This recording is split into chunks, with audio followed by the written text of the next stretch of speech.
Esto no está grabando. Y por último, la presión hidrostática. ¿Qué es la presión hidrostática? Es una medida de la presión producida por un fluido sobre los objetos que están dentro suyo o las superficies que están en contacto con este líquido.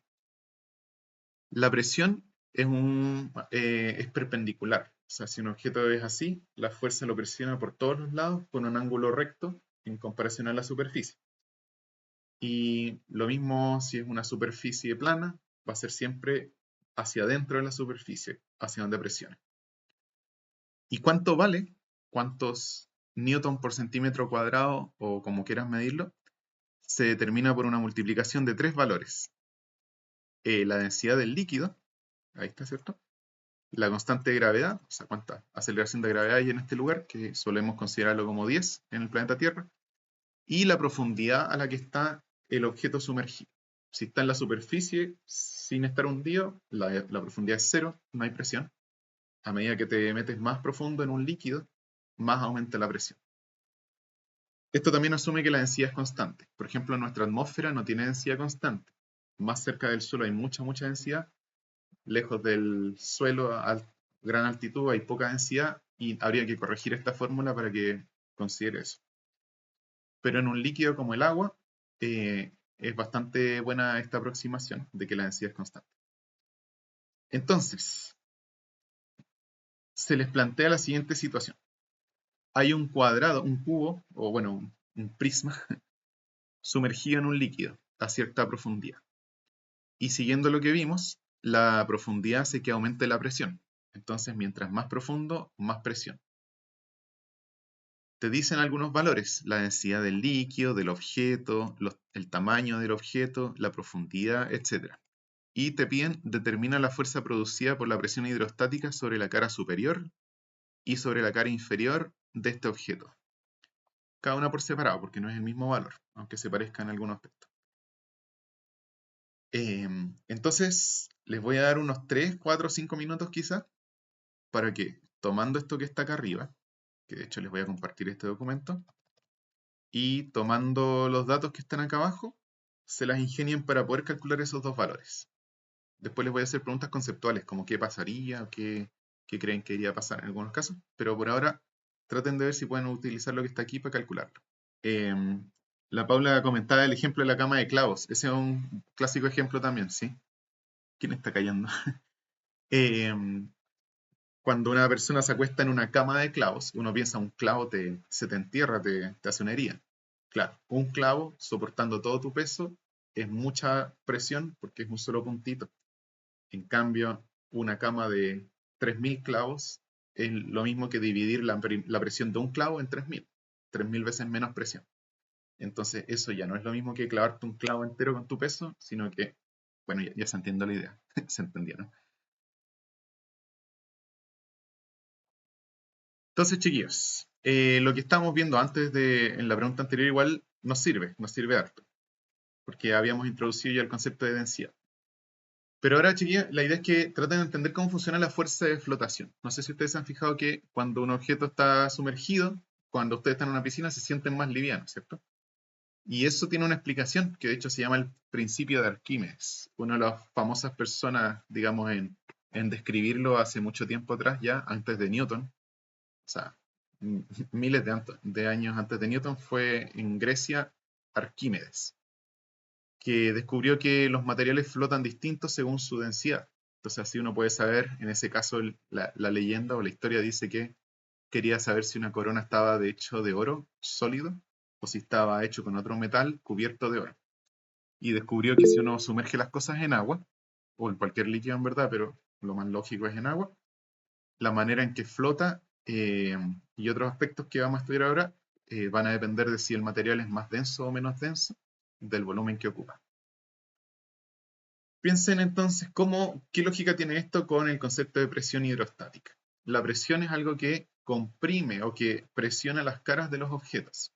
Si ustedes se hunden mucho bajo el agua, no sé si alguna vez han buceado, yo no, pero por lo que me enseña la física, si uno se mete profundo, empiezan a doler los oídos, empieza a sentirse más apretado, ¿cierto? Y hay una presión que empieza a ser esta peligrosa si uno no sabe hacer los pasos adecuados. Es la presión hidrostática, ¿cierto? Se tapan los oídos. Lo mismo pasa Argen FIFA dice ahí. Ah, Sawiwi. Porque ganó Argentina. Vamos a ver qué dicen los memes después. Ya, ¿en qué estábamos? Me distrají. Lo mismo que pasa cuando uno se le tapan los oídos cuando sube, cuando va, no sé, a Alto Biobío o va a Concepción y sube primero y después baja en las curvas, en las cuestas. La presión hidrostática de la atmósfera también hace que aumente o disminuya la presión y donde más se siente son los tímpanos. Entonces, apliquemos la lógica de la presión hidrostática. La densidad Profe, de un líquido multiplicado por la gravedad del planeta multiplicado por la profundidad. ¿Cuál es el único valor que hay diferente en estos casos? La profundidad. Y a medida que es más profundo, es más presión. Por lo tanto, la presión va a ser más alta abajo que arriba. Y la gracia es que la presión es perpendicular. Entonces, arriba empuja hacia abajo y abajo empuja hacia arriba. Por lo profe. tanto, fuerza P, ¿hacia dónde va a ser? Bueno, alguien abrió el micrófono, no sé si era para preguntar algo, dijo algo y no escuché. No, no le iba a preguntar, con la gravedad se supone que se cambia la unidad de medida de metro a centímetro, ¿o no? Buen punto. Para que De sea hecho, congruente, ¿no? es una de las dificultades de este ejercicio que hay que hacer cambios de unidades de medida. Tendríamos que pasar todo a metros y aquí logramos. Es una opción. Primero Sí, vamos a pero hacerlo sin las unidades de medida, sin hacer estos cambios. Después vamos a ver cuándo sea necesario. Pero efectivamente, es un aspecto relevante. Entonces, ¿qué va a ocurrir? Vamos a tomarle pantallazo a esto.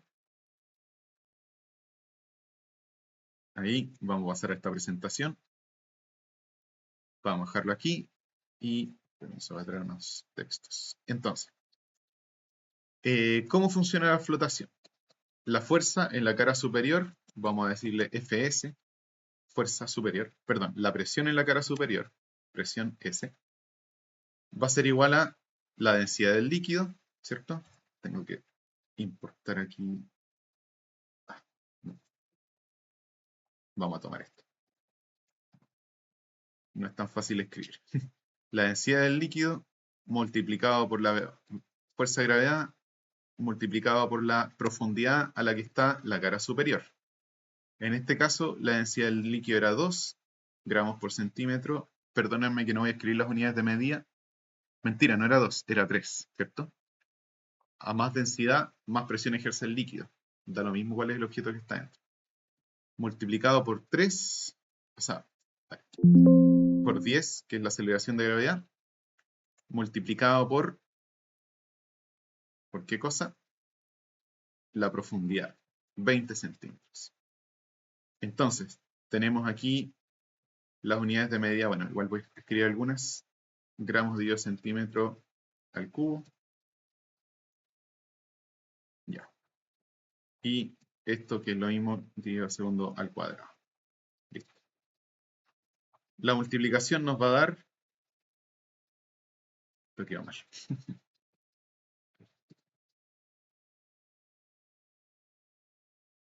Al final sí puse las unidades de medida. Si solo multiplicamos los valores, nos da 30 por 20, 600. La unidad de medida va a ser bien mala. Nos va a quedar unidad de medida de gramos por metro, partido centímetro al cubo, por segundo al cuadrado. Ya, eso lo vamos a resolver en otro momento. Pero hagamos lo mismo con la cara inferior. ¿Ya? Presión en la cara inferior, lo mismo, pero multiplicado por otra profundidad. La profundidad sería 30, porque el cubo tenía 10 centímetros de altura. Y con eso nos da que la presión abajo es esa. En otras palabras, ¿hacia dónde va a sentir una fuerza neta el cubo?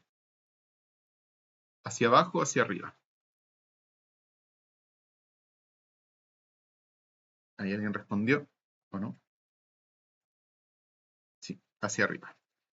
Bueno, entonces, ya, eso lo podríamos hacer con leyes de Newton. Ahora, como he dicho aquí, las unidades no son las más prácticas, si es que queremos corroborar que todo esté en Newton, no nos sirve. Tendríamos que hacer un cambio de unidades. Lo vamos a hacer después, ¿ya? Pero por ahora no es lo más importante. Ahora, hay un detalle, y aquí los que dieron esta prueba el otro día, se les pasó por alto también. La fuerza no es lo mismo que la presión. La fuerza neta, la fuerza, perdón, se calcula multiplicando presión por área. Fíjense lo que decía el ejercicio. Dice, la presión se define como fuerza dividido área. Por lo tanto, la fuerza es presión multiplicado por área. Es decir, la fuerza superior es los 600 multiplicado por el área que tiene la cara superior. Si fuera un área superior muy grande, habría más fuerza. Si fuera una área superior pequeñita, habría menos fuerza. ¿Cuánto es el área de este cuadradito de arriba, de la cara superior? Tenemos los datos acá. Bueno, aquí también los tenemos.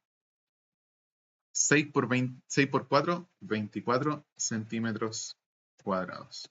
¿Ya? Entonces tenemos aquí que hacer una multiplicación adicional. 600 por 24. Y nuevamente la unidad de medida no es la más cómoda. De hecho, si consideramos las unidades de medida correctas, se anulan muchas cosas y llegamos a newtons. Pero en este caso no podemos decir que sean newtons porque están en otra unidad de medida. Hagámoslo con las unidades que tenemos ahora. 24 por 6. Está bien 24, ¿cierto? Va. 24 por 600. 14.400. ¿Ya? 14.400 y la unidad de medida la voy a dejar sin expresar porque es medio complejo. Y la cara inferior es lo mismo, pero en vez de ser 600 es 900. Entonces es lo mismo que multiplicar esto por 1,5 y nos da 21.600. Si alguien detectó algún error, avíseme porque a veces en estos pasos hago algo rápido y después no me doy cuenta que me equivoqué. Mensajes. Claro. Entonces en este caso no hay que dividir. ¿Por qué? Perdón, aquí este paso algebraico quizás me lo salté, lo hice demasiado rápido. La presión es fuerza dividido área. ¿Ya?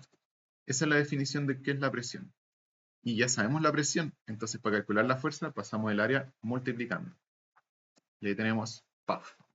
Si se quieren aprender la fórmula, PAF. Ya. Entonces, chiquillos, ahí tendríamos una explicación de por qué las cosas pueden flotar. Pero ahora hay otro detalle. ¿Estas son las únicas dos fuerzas que están actuando sobre el cubo? No. Díganme otras fuerzas que están actuando sobre el cubo y que también influirían, podrían determinar una diferencia respecto a lo que estamos viendo. Si fueran las únicas dos fuerzas, entonces el objeto debería ir siempre para arriba, ¿cierto? ¿Qué nos falta? Peso, rozamiento, sí. En el caso del rozamiento, por este ejercicio lo vamos a omitir porque no nos vamos a fijar en cuánta velocidad quiere y en la densidad, viscosidad ni nada de eso. Pero sí vamos a pensar en el peso, ¿ya? Y la pregunta que yo les subí traía otra pregunta. Dice, explica por qué las fuerzas que actúan sobre las caras laterales no afectan el movimiento. Les voy a dar 30 segundos para que me lo escriban o me lo digan en micrófono. Entonces, por ejemplo, un barco no solamente se hunde el metal del barco, sino también se hunde el aire que está dentro del barco. Y eso es lo que hace que pueda flotar. Muy buena explicación, Víctor. Sí, efectivamente. Ahora, ¿por qué Víctor sabe eso? Probablemente lo estudió en Khan Academy, porque no lo hemos visto en clase. Khan Academy es una plataforma, es como si estuviera haciendo publicidad, pero es una plataforma de aprendizaje gratuita online eh, que pueden usar todos ustedes, que está en inglés y en español y en otros idiomas. Pero lo que estaba diciendo es algo que no necesariamente deberían saber ustedes, pero después de hacer este ejercicio ya van a entender por qué. Entonces, una cosa es la densidad de la materia. Por ejemplo, el metal es muy denso, se hunde si lo echas en el agua. Pero si tomas un barco, que es un metal pero doblado de manera que adentro tenga aire, entonces cuando se hunde el metal, lo que se hunde no es solamente metal, también se hunde el aire que está rodeando el barco. Y todo lo que se hunde entonces tiene una densidad menor que la del aire, que la del agua, perdón. Pero lo que quiero que ustedes vean en este ejercicio es por qué la densidad es relevante. Entonces, primero lo vamos a pensar en términos cualitativos, sin meterle números. Simplemente pensando en qué pasa si cambiamos una cosa o cambiamos otra. Vamos a tomar, imaginar de nuevo este estanque que adentro tiene, imagínenselo porque aquí me va a salir más o menos. Un estanque lleno de agua que adentro hay un objeto flotando. O sea, no tiene por qué estar flotando. Puede estar hundiéndose, puede estar subiendo, puede estar quieto, no importa. Eso lo vamos a ver después. Pero ya sabemos de qué depende cada cosa. La fuerza hacia arriba depende de la flotación, de la fuerza presión hidrostática. La fuerza hacia abajo depende del peso. ¿De qué depende el peso de un objeto? ¿Cuál es la ecuación para determinar el peso de un objeto? Díganme ustedes si se la acuerdan, porque esa sí que se la tienen que saber de memoria. ¿La fuerza de gravedad de qué depende? A ver, pregunta para los de segundo medio. Fernanda, que lo vimos en la clase recién pasada. Aunque también lo vimos antes de la prueba anterior, pero... Ah, ya me respondieron como 6 personas. A ver. M por G. Voy. ¿Qué es eso? No sé. M por G. Masa del objeto multiplicado por qué? Por la aceleración de gravedad. Ahí tenemos una ecuación. Y esa no cambia. Esa es siempre válida en un planeta. ¿Y de qué depende la fuerza de flotación? Aquí, chiquillos, lo que uno puede deducir y que está en el principio de Arquímedes que les decía, la fuerza de flotación depende de la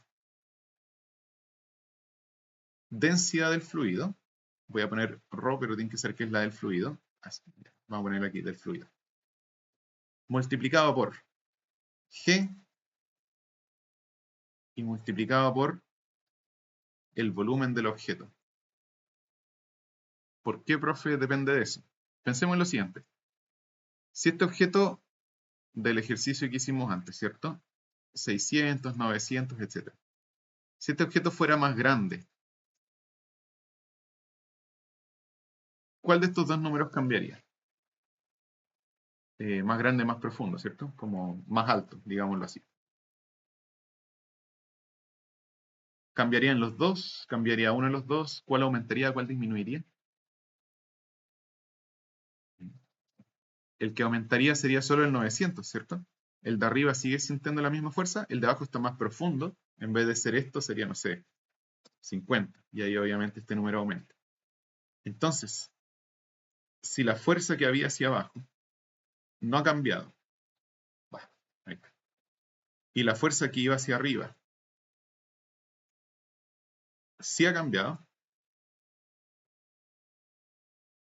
ha aumentado, entonces, entonces ahora la fuerza que es hacia arriba es mayor y el objeto va a sentir más fuerza hacia arriba que antes. Entonces, ya, pero ¿qué pasa si en vez de ser más grande hacia abajo, es más grande hacia los lados? ¿Cambia o no cambia esto? ¿La presión sería distinta arriba y abajo? La presión no cambia porque es la misma profundidad, la misma densidad, la misma todo. Sería lo mismo, pero cambió el área. En vez de ser 24 centímetros cuadrados, ahora son, por ejemplo, 60 centímetros cuadrados, son 60 centímetros cuadrados. En otras palabras, no cambió la presión, pero ahora hay más fuerza hacia abajo, hay más fuerza hacia arriba. Y como la fuerza que había hacia arriba era más grande, de nuevo aumenta el valor total de la fuerza de flotación. En otras palabras, da lo mismo si esto lo giras. Esto hay más explicaciones que no voy a hacer, pero si esto lo giras, si es un círculo, si es un cilindro, si es un objeto distinto, da lo mismo cómo lo pongas. Finalmente siempre se van a cancelar ciertas cosas y el volumen va a ser que a más volumen, más fuerza hacia arriba que hacia abajo, por lo tanto más fuerza hacia arriba. Anulando todas las cosas que se anulan y considerando todas las que influyen, te va a quedar que la fuerza de flotación es la densidad del fluido multiplicado por el volumen del objeto que está sumergido multiplicado por la fuerza de gravedad.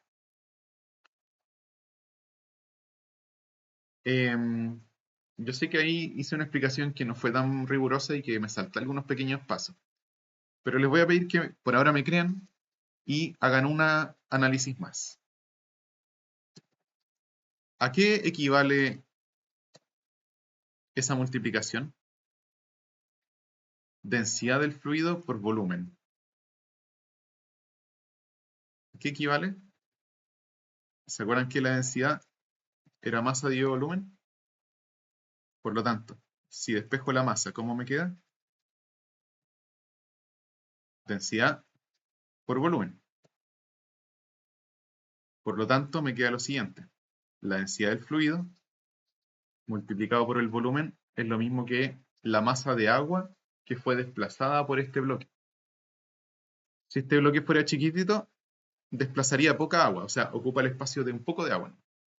Si es grande, ocupa el espacio de mucha agua. Si está fuera del agua, no ocupa nada de espacio. Y si está semisumergido, ocupa una parte de ese espacio. Entonces, una manera que se escribe la ley de flotación, esta fuerza, es que es el peso del volumen de agua despejado o desplazado por el objeto que está sumergido. Si un objeto no está sumergido, no hay fuerza de flotación porque el volumen desplazado de agua es cero. Si el objeto está completamente sumergido, pero es pequeño, va a haber poco volumen desplazado, va a haber una pequeña fuerza hacia arriba. Si es muy grande, va a ser más fuerza hacia arriba porque ocupa más espacio. Y otro paso algebraico o otro análisis que se puede hacer es el siguiente. La masa del objeto, ¿cierto? Fuerza de gravedad es masa del objeto multiplicado por g. ¿Qué es la masa del objeto? Es lo mismo que su densidad multiplicado por su volumen. La densidad del objeto multiplicado por su volumen. Entonces fíjense que aquí tenemos dos ecuaciones que se parecen mucho, en verdad. La fuerza hacia arriba, voy a escribirlo acá. La fuerza hacia arriba, la fuerza de flotación, es la densidad del fluido por el volumen por g. La fuerza hacia abajo es la densidad del objeto por el volumen por g. Esto es la masa del objeto, esta es la masa del volumen del agua. Entonces, básicamente, todos los números son iguales, menos la densidad. Si el líquido fuera muy denso, ¿cuál fuerza es más grande? ¿La amarilla o la naranja? Si la densidad del fluido es muy alta, ¿cuál de las dos fuerzas es más grande? La naranja, ¿cierto? No, no sé si esa era la respuesta. La fuerza hacia arriba es la fuerza de flotación. Si este número fuera, por ejemplo, 2000 y la densidad del objeto fuera 30, la fuerza de gravedad sería pequeñita y la fuerza de flotación sería muy alta. Eso es lo que pasa con un objeto poco denso, un corcho. Han tratado de meter una pelota de playa dentro de la piscina y si no la sostienen, bueno, hasta aunque la sostengan como que se sale, ¿viste? Sale volando. Eso pasa cuando metes algo muy poco denso, una bola llena de aire, en algo muy denso como una piscina. No necesariamente muy denso, pero en comparación. Ahora, si no cambias, digamos que la densidad del líquido es 1000. Metes algo muy poco denso, vas a estar metiendo algo que siente mucha fuerza hacia arriba y muy poco peso, va a salir hacia arriba. Pero ahora metamos un objeto que tiene en el mismo agua, pero un objeto muy denso, por ejemplo, un bloque de cemento. Lo tiramos al agua, a la piscina. Es la misma fuerza de flotación, porque no cambiamos la densidad del líquido, pero el peso del cemento es muy alto. Entonces, aunque sienta harta fuerza de flotación, va a sentir mucho más peso y se va a hundir. La consecuencia de esto, chiquillos, es que un objeto flota si su densidad es menor a la del fluido.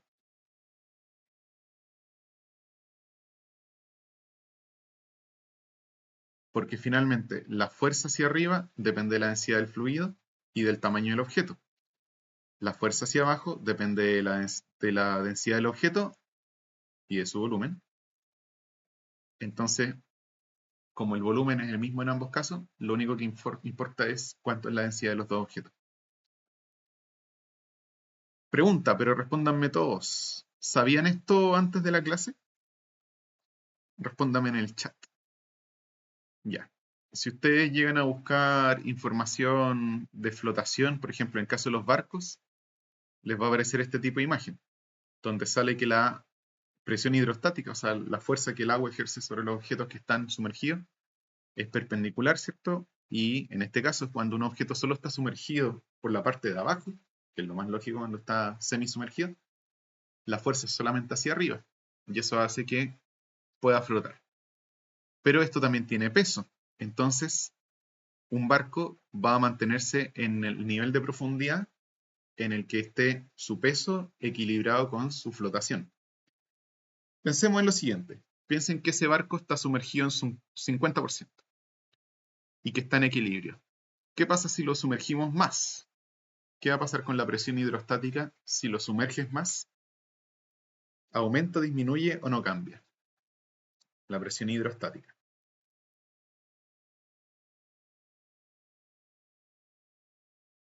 Aumenta, ¿sí? Porque a más profundo, más fuerza hidrostática. Entonces aumenta la fuerza hacia arriba. ¿El peso del barco cambió por ponerlo más abajo, más profundo? No. Por lo tanto, aumenta la fuerza hacia arriba y no cambió la fuerza hacia abajo, entonces el objeto empieza a subir. Ah, aquí dice E porque esta fuerza de flotación se le llama empuje. Solo que empuje es una palabra que yo no uso mucho en clases porque suena más como que alguien está empujando a que el agua está empujando, ¿ya? Pero es el nombre más común. Por otro lado, ¿qué pasa si el barco estaba bien, estaba en equilibrio y lo levantas un poco, lo levantas unos metros? Su peso no cambia, pero ahora hay menos fuerza de abajo, por lo tanto disminuye la fuerza que lo sostiene y se hunde. En consecuencia, si tú tienes un barco exactamente en equilibrio y lo hundes, va a subir y si lo elevas, va a bajar. Por lo tanto, ¿qué va a hacer? Va a ser como una boya, ¿cierto? Cuando hay una boya en el agua que se hunde y flota, o cualquier cosa que está en el agua, un corcho, si se hunde, flota y después sale y se hunde un poco y sale y flota. Eso va a pasar.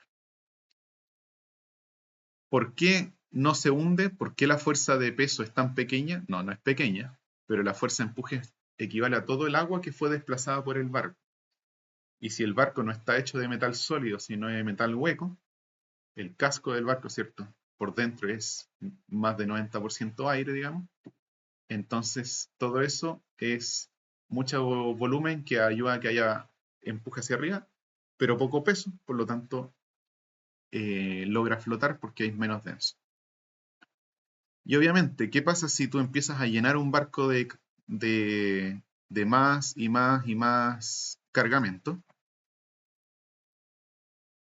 Si lo llenas por dentro con cargamento, ¿aumenta su volumen?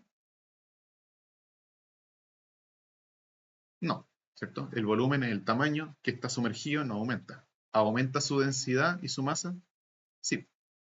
Entonces, mientras más carga le pongas, más va a empezar a hundirse, porque necesita que haya más agua empujándolo hacia arriba para no seguir hundiéndose.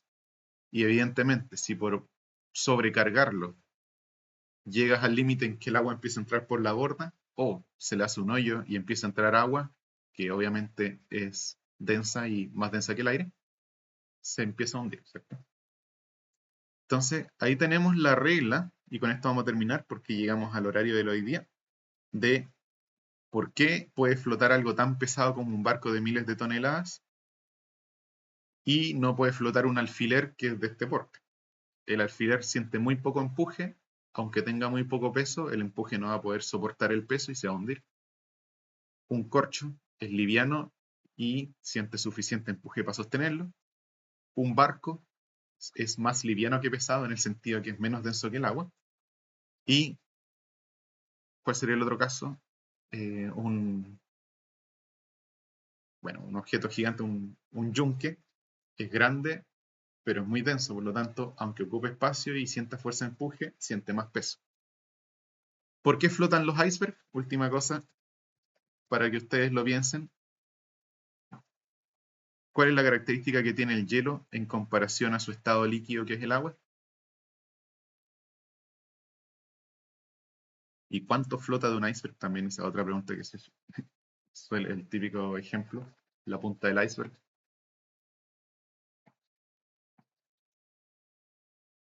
¿Qué pasa con un iceberg? ¿Es más denso o es menos denso que el agua?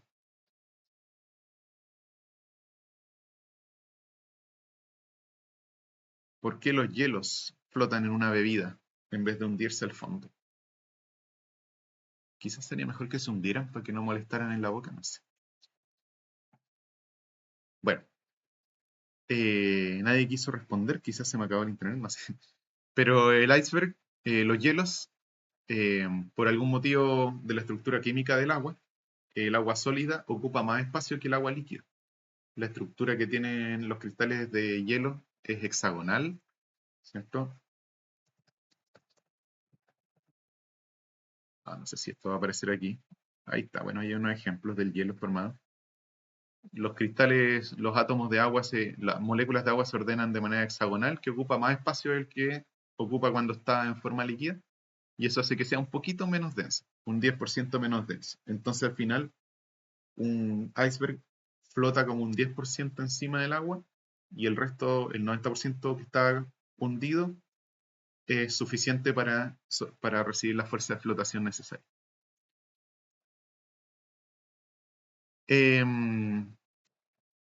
Eso, vamos a dejar hasta ahí el video.